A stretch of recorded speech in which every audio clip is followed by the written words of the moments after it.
So, this video may only prove two things. One, that I learned how to wait until after my radio tried to sync to my phone before I started filming in the van. And second, I don't always dress like a complete redneck. I don't like getting dressed up. Anyway, quick video on what to do when you make a bad buy. You know, that item you got doesn't make any money or not selling. A couple different options.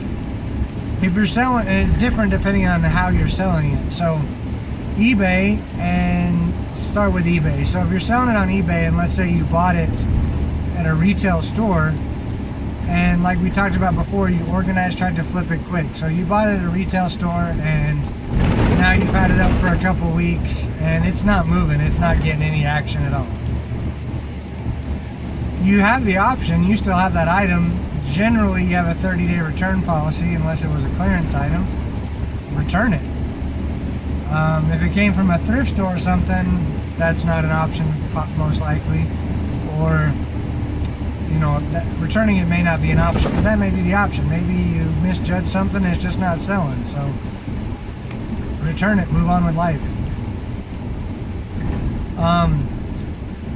You know, if you bought it used or on Craigslist or something like that, that doesn't work, and then you got to do something different.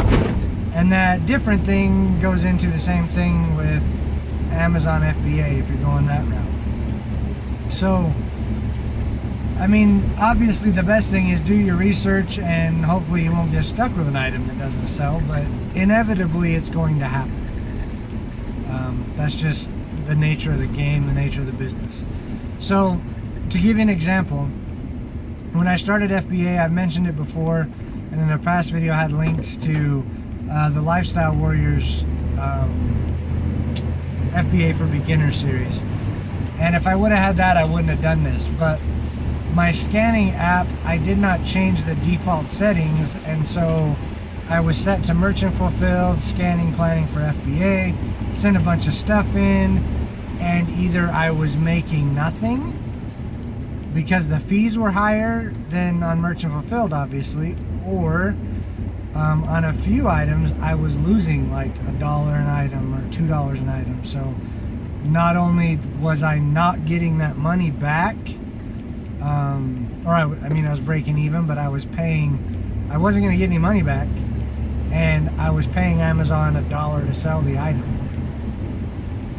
That was 5 or 10 items, and they were pretty low cost items, so I probably lost between $50 and $100 on that deal. But it was a learning experience, so I just strive not to do it again, right? And that's kind of where you have to decide what you're going to do. You're going to have some items you make a lot of money on. Every now and then you're going to end up taking a loss on some items. You want to limit those losses as much as possible, but what can you do when one happens? Well, again, if it's in that eBay, you can try and return it if possible. If it happens on FBA, you've already paid for shipping to get it there, and now you're going to pay shipping to get it back. So that may not be an option. So the next option is, if you drop your price too low on Amazon FBA, you're actually going to be paying Amazon to get rid of it. Not exactly the best option. If you got it for really cheap, then at this point, if it's not selling, it may be time to cut your losses and just pay Amazon to dispose of it. They only charge 10 or 15 cents an item to just get rid of it. So honestly, if I really wanted to, there's probably 10 items left that I'm going to pay Amazon $1 to sell them. If I went in and just told them to dispose of it, it would save me $1 a piece.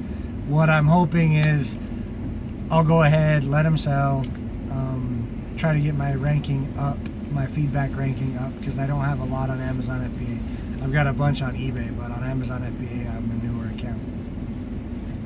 So I'm just going to use it to build up transactions, and I'll pay a little bit for it. And it's all kind of coming out in the wash now. But obviously you do your research and try not to have those. But when they do arise, you just kind of have to bite the bullet. And the biggest part is find your plan of attack, execute it. Whether it's I'm going to get it sent back, or whether it's I'm going to drop my price, break even, or just make a little bit of profit instead of nothing. Maybe lose a little bit, but put that plan of action in and then move on. Don't let it discourage you. If 90% of your deals are doing good, or heck, if 75% of your stuff is going great, the other stuff isn't going to matter. You're always going to get something that, even if, Amazon FBA, the ranking were good, the price was good, everything was good, and something happened, it's not selling. Or, somebody goes to an auction and gets a bunch of the same item for way cheaper than you did, and they tank the price. Hopefully that's a temporary thing and it comes back. But there's a bunch of different things that can happen. You can control a certain amount, but then there's a portion of it you have no control over, and all you can do is adapt once it happens. But the biggest thing is, just don't give up. It happens in every business. I work for myself still as a professional handyman, and most of the work I do is hourly. Very seldom do I do bid work, because most of the stuff I do is remodels. But every now and then I've bid a job and I've underbid it, and I got to get the job done. That's what I do. But it doesn't make me as much money, and a few times I've lost some money on it. It happens in every business. That's the reason some of these businesses are having clearance sales that we get deals on that we can resell. The market they have doesn't want their item. The benefit we have, all we're doing is taking that item to a better market.